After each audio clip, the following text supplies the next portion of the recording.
So, I was wrong. Juno is quite strong, and today we're going to talk about why. There are 3 factors in particular that have resulted in Juno as a mainstay in the meta.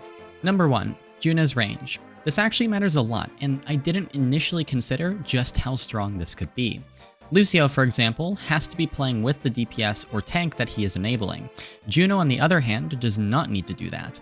She is able to heal at range with nearly perfect accuracy. She's also able to speed from range, which is also very strong in terms of enabling her team. Juno has a significant amount of control over her positioning due to her ability to enable her team from nearly everywhere on the field. Number 2, Juno's ultimate. Originally, I saw Juno's ultimate as a major downside in terms of her kit, and of course I was completely wrong.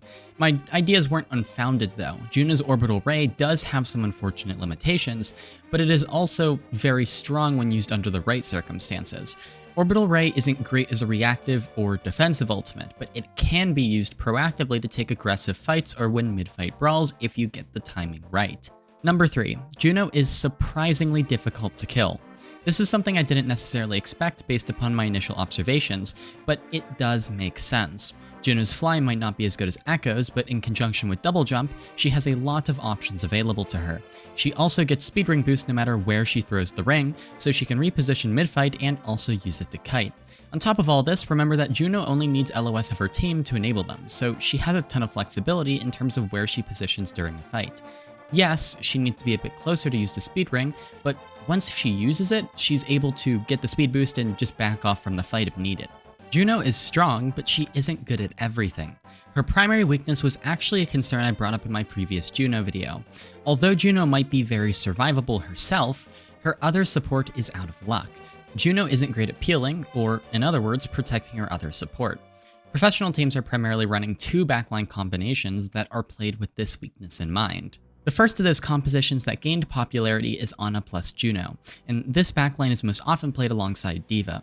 The idea behind this composition is to play very fast and constantly set the tempo.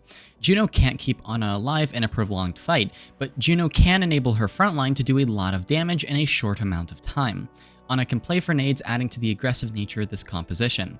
This is a composition that wins through unrivaled aggressive pressure that is made possible by Juno. The second of these combinations is Brig plus Juno, and this backline became popular shortly after Ana Juno's debut.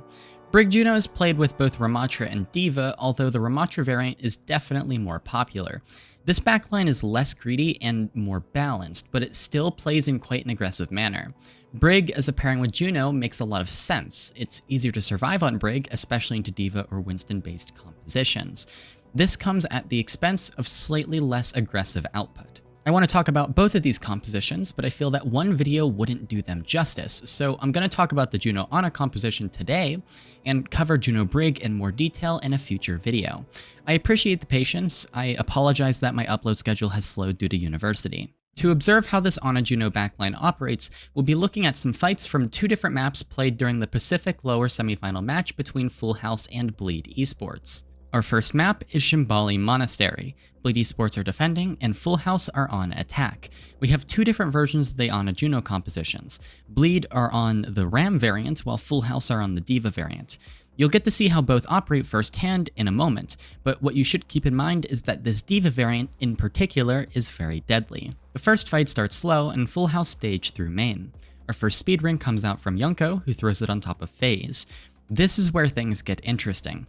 FaZe flies through the ring and launches himself at Bleed's backline. He applies a bit of pressure before backing off. Yes, the speed boost and D.Va booster stack in terms of speed. Full House are most literally launching their D.Va at the enemy backline like a missile. To take this first section of the map, Full House wants to continue to go for these D.Va hits while pushing the cart. Once the cart gets far enough, the defending team is forced to give the rest and play to defend the next straight. For the next hit, FaZe wraps around the flank to place pressure onto HVS, who's able to escape. At this moment, Speed 75 is caught out in the open, and Shungun is able to walk in and punish. This was a misplay from the side of Full House, who must now reset. The Ramattra can be powerful alongside Juno, and has seen even more playtime alongside the Brig Juno variant. There is a pretty significant downside to this composition in this specific matchup against Ana Juno though. It is more difficult for Shungun on Ramattra to pressure the Full House backline. FaZe on D.Va is capable of eating nades and sleeps from the side of Bleed Esports, but Shungun on Ramatra doesn't have the same liberty. It is also more difficult for Shungun on Ramatra to close distance in comparison to the fly ring strategy that can be utilized with D.Va. Back to the game. Full House are ready to make their move, and they rotate up towards the high ground, using Fly Ring to send FaZe right into Bleed's backline. This leaves Shungun alone in the corner, the last line of defense preventing the core of Full House from advancing. Shungun uses Form, and FaZe decides to completely back off, waiting for the Form to finish. Full House realize that if they get the Form out of Shungun, then afterwards he will no longer be able to hold space. With this in mind, they're simply waiting out his Form while Shungun backs off and regroups with the rest of Bleed. At this point, Bleed barely have any space to work with, and Full House have pushed the cart a considerable distance. Bleed decide to make the rotation away and defend the next corner. This is a reasonable decision, as it allows them to position Ana and Ashe further away from the fight, making it more difficult for FaZe to reach them. It's just better to play for that next straight once the cart gets too far. Although this rotation was the right decision, there was a man left behind. Ace on Echo was forced back towards Full House's spawn, and in a quick exchange between Raymomo and an isolated Ace, Raymomo comes out on top. If Ace were able to get the trade here, it could have been worth it, but unfortunately for Bleed, Raymomo was able to secure the kill without ending up as a trade. Shungun rotates away, understanding that he can no longer hold the corner at a disadvantage, and now Full House really want to press the attack, so they use Nano on FaZe and send him towards Bleed's backline. This play was questionable, especially in terms of timing, but you will see many ultimates similar to this one. Both of these compositions have very fragile backlines. It is relatively easy to crush the Honor Ashe on both teams, so both teams want to use their ultimates as aggressively as possible to try and achieve an early advantage. Think of these compositions as very mobile glass cannons. Whoever gets an effective hit off first can instantly win the fight. So teams are going to try and hit each other first during a fight and take the initiative. If you're unable to go for a hit, then your number one goal is to kite or run away as fast as possible. In this case, Bleed Esports are in no position to hit back, so all they want to do is get away from this situation. Their kite was effective and well executed. The backline was able to reach a safe distance, and Pale was also able to throw down a speed ring to assure the safety of Shungun, who returned using Form to stay alive. This wasn't a great nano from Raymomo because Bleed had already created enough distance that FaZe had no chance of reaching the backline. Even if FaZe got the ring boost, Bleed still had their own ring available to continue to kite and run away. Ace has returned, and now things are going to get chaotic. Bleed want to punch back, so Maka nanos Shungun, sending him into the backline of Full House. At nearly the same exact time, Yunko uses Orbital to prevent the rest of Bleed from advancing. Aggression is met with aggression. After the nano ends, Shungun chases down Yunko, who's slightly overstepped the orbital, eliminating them on the Mega.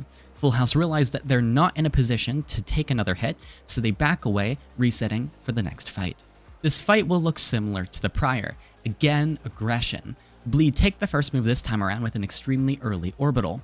They noticed Speed 75 was split from Full House's backline, and that presented an opportunity to look to punish. Bleed would have taken this fight, except for the fact that fully committing on a target on the Ramatra variant is actually really difficult. In this case, Shungun hit a perfect slow, and that should have sealed Speed 75's fate, but Raymomo hit a sleep across the lane, and there was nothing that Shungun could do to stop it. Something else to consider about this orbital from Bleed is that Maka and HVS are really far away when Pale throws down the ult. They couldn't help with this specific engagement, but you really can't blame them for keeping their distance when they are up against the guided missile launch system that is Juno boosted D.Va. Speaking of guided missile launch systems, FaZe decides to respond to this attack with a precision nuclear strike. It turns out that Juno's speed ring can also allow you to send D.Va bomb flying at Mach speed at your opponent's backline. Bleed just barely avoided losing a player, with Ace dodging the bomb at the last second. As you can probably tell by now, these Ana Juno compositions have zero chill, and this fight just keeps going. Speed immediately throws down the Bob, and HVS immediately responds with his own. Ace then uses Copy on D.Va to take control of the Mega Room, placing direct pressure onto Full House's backline. At the same time, Shungun advances on Speed, who swung wide with the support of his Bob. Full House back off a little bit and regroup, and now Bleed make a mistake. Ace kites into the tunnel, which is an isolated position. FaZe sees an opportunity, and with the help of Yunko's ring, is able to launch himself at Ace and finish him off before he could even react. There was no way Ace would have been able to live, as Maka and Pale could not maintain LOS if Ace were to kite through the tunnel. Shungun and Pale desperately look for a trade running at Full House's backline, but the fight has already been decided. Who Are You uses Barrage to clean up HVS and Maka, while Pale is eliminated for overstepping. Shungun falls shortly afterwards, and Full House are able to cap the first point. Full House would go on to reach the third point, but that was as far as they got. Alright, if I haven't hammered it in enough already, these compositions are fast. They are viable over more balanced compositions because of how much aggressive pressure they're able to output in a short amount of time. Next, let's look at the D.Va mirror situation, with Bleed Esports on attack. The first fight isn't too noticeable. Bleed plays slow through main to start, and Ace is picked off by Speed75 early on, forcing a reset. For the next engage though, Bleed make the first move with a speed fly play to create some space. FaZe focused on peeling the initial engage, and Raimomo backs away to the Mega Room. Unfortunately, this position also leaves Raimomo isolated, so Bleed shift their focus to punish. HVS lands a headshot, and Shungun is already on his way to finish the kill. FaZe realizes that Raimomo is in critical danger here and makes the split-second decision to directly peel for Raimomo rather than pressure Bleed's backline. The decision pays off. FaZe is able to DM most of the damage, and Shungun entirely overcommits, losing mech and ending the fight for Bleed. These are difficult decisions to make in the moment, because in most situations, you really want to trade pressure on the opposing backline. In some situations, though, it is more beneficial to protect your backline if you can assure their survival as well as potentially punish an opponent. As a general rule in this specific matchup, these situations where peeling is more beneficial will often occur during neutrals, where neither team has ultimates. Once ultimates are in play, and things like Nano or Orbital are on the field, both teams will want to be more focused on disassembling the opposing backline. When ultimates are on the field, it also becomes a lot harder to directly peel for your backline. Sometimes you need to allow backline targets such as Ana or Ashe to become sacrificial pawns in these situations during ult fights so that you can focus on aggression and come out victorious. Bleed start first again, with a quick fly ring hit that forces Coach Gun out of speed 75. The payload is nearly at the critical point, and after one more soft hit from Bleed, Full House entirely rotate away. Here, Full House make a mistake. As FaZe holds down the corner, Speed 75 takes a very aggressive angle through the Mega Room. Maka Nano Shungun, allowing him to easily eliminate Speed 75 before the rest of Full House could react. At first, this just looks like Speed 75 feeding, but if you look into it a bit closer, I actually think that Speed 75 was setting up to use Bob. It is very likely that Full House were looking to take an early aggressive fight, which makes perfect sense in this matchup, but Speed 75 simply didn't build the Bob in time. Full House are down 1, but they decide that they don't want to give up on this fight just yet. They use Orbital Ray and throw Nano onto FaZe. I see the vision here, but the problem is that Bleed are just too far away and it's too easy for them to kite away around the corner. Full House didn't fully commit everyone to the orbital as well because they were well aware that Bleed are able to respond with an orbital of their own, which could instantly lose them the fight. Bleed Esports are able to easily kite this as expected, and Pale also uses Orbital, but this was kind of unnecessary. This was likely used as a measure to assure that Full House's ultimates wouldn't obtain value, but I do feel that Pale could have held on to this and easily survived the engage. Although Bleed have the advantage, Who Are You turns the tide of this fight. He escapes Shungun's initial hit using Yunko's speed ring, and then uses this momentum to get up and over the roof of the Mega Room, dropping down with a barrage. Who Are You takes 2, but is traded out by HVS. Now Bleed Esports panic and look to try and trade out before it's too late. Ace throws down a freeze and walls off FaZe, preventing an escape, and HVS simultaneously uses Bob, but he trips up and throws the Bob right up against a wall near the edge of the map where it poses absolutely no risk to Full House. Speed 75 finishes HVS while FaZe just uses the D.Va bomb to remech, surviving freeze. Ace does take Yonko with him before dying, but the fight is over for Bleed. It's just Shungun left, and this prevents a perfect opportunity for a stagger. Shungun decides to try and build mech rather than running towards coast to jump off and reset. Going into the next fight, Full House take full advantage of this weakness. Bleed Esports regroup, and Shungun is getting closer to building mech, but now Full House make their move, taking a very early fight. Speed 75 advances through the Mega Room and throws Bob out at HVS, finishing him off with a headshot. At the same time, FaZe follows up with Yunko's speed ring, and in only a moment, Full House have secured the fight, and Bleed Esports have one chance left. Pale opens this fight up with the speed ring, launching Shungun at Who Are You. Now it's FaZe's turn. He flies to the Mega Room to assure Ace is cleared. Right now, this fight is essentially a neutral. Neither team have key ultimates, but Full House are ahead, particularly close to Nano and Orbital Ray. Bleed obtain a key pick though. Speed 75 is removed from the fight. FaZe tries to trade HVS, but Bleed know that they need to hold on to their advantage here, so Shungun focuses his energy on directly peeling for HVS. FaZe is demeched for this overextension. Who Are You is able to pick up an important kill onto Maka on the flank, but this fight is still in Bleed's favor. Full House won't be able to hold on to Cart for long without FaZe, and so Raymomo and Yunko do something unexpected. The backline of Full House advance, and Raymomo throws the nano onto Yunko at the last second, eliminated afterwards by HVS. Yunko uses the nano to quickly build the remainder of the orbital ray, and he throws it down towards HVS. In the confusion, FaZe had survived as baby D.Va and took to the flank of HVS, actually obtaining the kill. Yunko uses Orbital to eliminate Pale, and now the fight is over. Bleed Esports have nothing to respond. For the side of Full House, oh, a nano onto Yuko, but Raymomo is going to pay his life for it, and there is that orbital ray. Can Yuko make that happen? Pally taking down Who Are You also takes down Ace. Sungan does trade out Huro. Let's see where this goes. The self-destruct is not going to find anyone as Full House, they equalize the series. This Juno composition is powerful, but don't forget that it still has a major weakness, its backline. The more flexibility your backline has with how they can play, and the farther away you can send your Ana and your Juno in any specific circumstance, the stronger the Juno composition will be.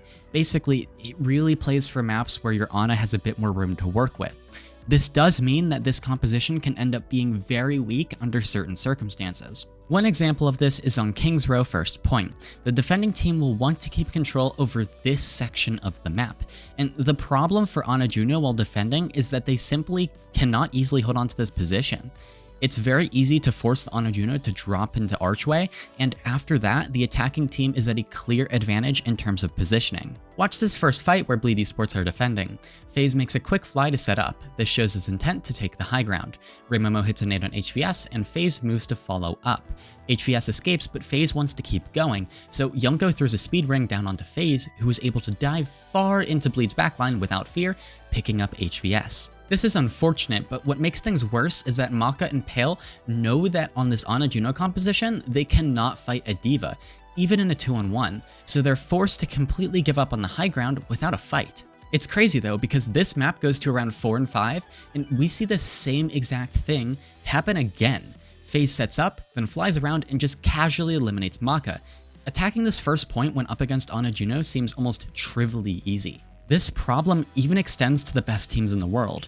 If you look at Crazy Raccoon versus Falcons, Shu and Shorong just drop early to prevent Humpin from being able to fully int onto them, and of course this ends up with Crazy Raccoon on the back end of this fight, and Lip is forced to make a hero play just to turn things around. If Falcons hadn't slipped up at the end and Hanbin weren't slept, Falcons would have won right then and there. And this impressive first fight from Crazy Raccoon didn't even matter much because the next fight is nearly identical to the first. Crazy Raccoon are forced to give all the space really early on, and then Hanbin and Stalker perform a combined hit to quickly dispose of Crazy Raccoon's backline. It's just over like that. There's nothing that the defending team can do. It's crazy. It is a little puzzling seeing these teams run Juno in defense when it is so clearly difficult to hold with the composition. Full House tried the Ana Brig in their final defense, and it actually worked perfectly, allowing them to hold first and secure the map win, but this should be taken with a grain of salt. Apparently teams are avoiding Ana Brig on defense due to the Ashe-Pharah combination, which has become popular in dive compositions, especially on King's Row. The idea is that Ashe-Pharah just applies too much pressure onto the Ana Brig backline. They take too much poke, and they just can't hold on to the high ground anyways. I'm tempted to disagree though, because the backline can always LOS poke, and they really only need the Brig to deal with the D.Va anyways. If the backline can survive D.Va hits on their own, this frees up their own D.Va to apply aggressive pressure and also focus on the Pharah and actually mark her. I am curious to see how teams approach this map in particular during Korea and Japan Grand Finals. We will have to see what they come up with to solve this problem. Anyways, that's it for this video today. Like I mentioned earlier, this is the first of 2 videos covering Juno compositions.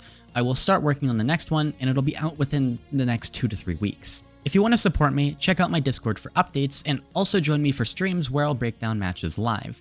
I also have a second channel with more content, so make sure to check that out. Thanks for watching.